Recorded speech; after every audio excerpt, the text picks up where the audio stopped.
Hi, everyone. Thank you so much for being here. I am happy to be here with you today to share this presentation about the obesity support group that I have been researching into and putting together to support our community. As a lot of you are well aware, 1 in 5 children in the United States are currently struggling with obesity, and 2 in 5 adults. And so this is a common thing that we experience in our primary care environment. The cost of obesity in the United States, according to the CDC, is around $173 billion a year. So there is significant healthcare costs that we are spending to support our patients that have the chronic obesity struggle. So by 2030, it's projected that 1 in 2 Americans will struggle with obesity. And as many of you are well aware, obesity comes with lots of comorbidities, such as cardiovascular disease, types of cancer, osteoarthritis, hypertension, type 2 diabetes, sleep apnea, lots of psychological issues that are involved as well with the struggles with obesity and how it affects mental health. And then when we look at things like heartburn and digestive issues and endocrine issues, fatty liver disease, gallstones, high cholesterol, and the heart disease that we experience with our clients struggling with obesity and high blood pressure and the risk of stroke. And then there's those that we see with all sorts of other metabolic syndromes and issues with pregnancy and fertility.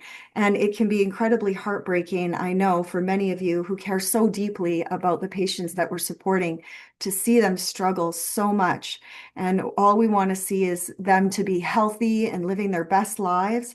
And so, for us to be able to play our part in that, we need to look at every type of intervention to support this. And so that's what I'd like to talk about today. All right. And so, with the magnitude of the obesity pandemic, the growing health crisis involved in it, the chronic comorbidities that are involved with it, and the impact, this weight management group is something that is best practices. It supports the outcomes. It allows us to educate, monitor, and support our clients with their nutrition, as well as the lifestyle changes that can be so hard to make. And it's super beneficial because with regular support, check-in, assessment, the patients have a higher level of progress, a higher level of success. They can overcome barriers to change. And when I spoke with Dr. Alawazi, she believed that the support group would be incredibly beneficial to support the accountability measures and regular monitoring and the next level of support that our people need.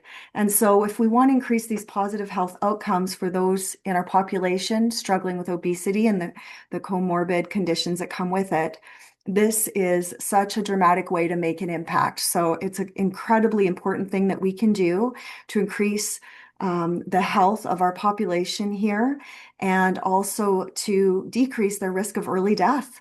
And a lot of these individuals, they are coming to us, their quality of life, their mental health is affected. And there's a lot of things that we can impact by being able to provide this type of support. When we're providing this support as well, we're helping them to overcome the stigma that comes seeing others that struggle too and seeing that it is hard for many. And we're also helping them to recognize that they can make these changes and start to build their confidence and their ability to do so. So there's so many things that are impacted. Their psychosocial health, as well as self-esteem and social interactions, and their functional status, decreases in their pain, increases in their activity levels, as well as the changes in their weight. And as many of you know, even 5 to 10% decrease in weight leads to health outcomes with a decrease in health conditions. All right, so what is the group I'm offering and how does this look? So for the group to have the best outcomes with the research, it's 12 to 20 participants that we're looking at. That way we keep the group cohesion and function at a very high level. Also, we want to screen out those that have anorexia or bulimia because that is a different type of support. This is for those that are overweight and may have binge eating disorders and other comorbid health conditions. And we're looking to have those that qualify come to the group for about an hour and a half once a week. And so we need people that are aware of the commitment and able to commit to being present at the group once a week. And also those that have the social skills, the functional level to sit for that long. They've got the appropriate ability to engage and participate in this group environment. So that would be the structure and the patients that you would be looking for to send my way to be able to screen and assess and support them in getting into the group. For the group, the flow of it over the 12 weeks, when you have someone coming to see you as a primary care physician and you assess that they could be someone potentially good for the group, you're going to want to make sure that they're medically stable and mentally stable enough to be able to sit through the group and participate in tracking their food in a food log and being able to travel and be a part of the group and interested and willing to do it. Once you identify someone who could be a good referral, set them up to have a discussion with me after you and me have touched base about how this might support their treatment success with their health issues. And then I will meet with them to complete assessments on them, just making sure that they are not at a higher level when it comes to risk, whether it's substance use or mental health. High levels of, severe depression or anxiety where they need a little bit more of that one-to-one intervention. I can get them connected in the community to something more intensive. And potentially they may be able to benefit from doing the group as well as doing that one-to-one support outside of it. So I can sit with them and go through everything that's involved and get a starting point of their health indicators and their status, and also explain to them what we'll be going through in the group and talk to them about the process and get them enrolled in it. And then weekly, they'll be coming to the group, and I'll be continuing to engage them with the group and monitoring their food logs and gaining skills and abilities to understand their choices and their nutrition, as well as those opportunities to learn from our dietitian guest speaker about fiber intake, vitamins, protein sources, get some recipes as well as tracking the food and helping them with tips to handle situations that may be high risk for them to relapse into other unhealthy eating behaviors. We'll have an exercise physiologist come in to talk about physical movement, especially with changes in mobility with age or pain or other conditions. And potentially we can get in a personal trainer and get them connected in the community to some exercise groups that we're aware of and some orientation to some facilities where they can get support as well.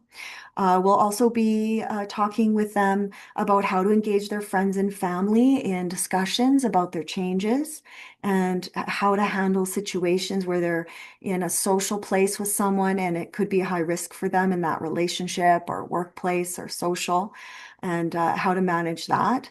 We'll talk about body and confidence and self-esteem and sexual health and other lifestyle factors for quality of life and recovery when it comes to body image and eating and health behaviors. Talking about, binge eating, food cravings, emotional eating, and also touching upon those key mental health pieces of the depression, anxiety that can also be a comorbid struggle for those with weight loss, and some of the realities of impacts on the joints, um, diabetes, medication management, medications that can contribute to obesity. So there'll be a lot of support to cover a lot of these paramount issues that sometimes in your primary care moments with the client, you don't have the time to review it with the patient. So this way, we have the opportunity to have additional time to cover these very important topics and also see if there's some additional support needed when it comes to self-care, boundaries, identifying risk situations for them with other people or foods or places, and some of the triggers they may have to maladaptive eating. So we'll provide a ton of support over those weeks, a ton of education, and be tracking and monitoring and supporting them and coming back to you to get a report of the health indicators. Do we notice some shifts in their blood work? Have we noticed some weight loss? And just being able to let you know how we can tag team this and support them with their goals and check-ins. So if you have some people in mind that you feel would benefit from the group, I would be thrilled to hear from them. My email, my phone number. I also have some handouts for you that have all this information on it as well to circle back. and let's connect. Let's get people enrolled in the program and start supporting them to make some great change. I look forward to it.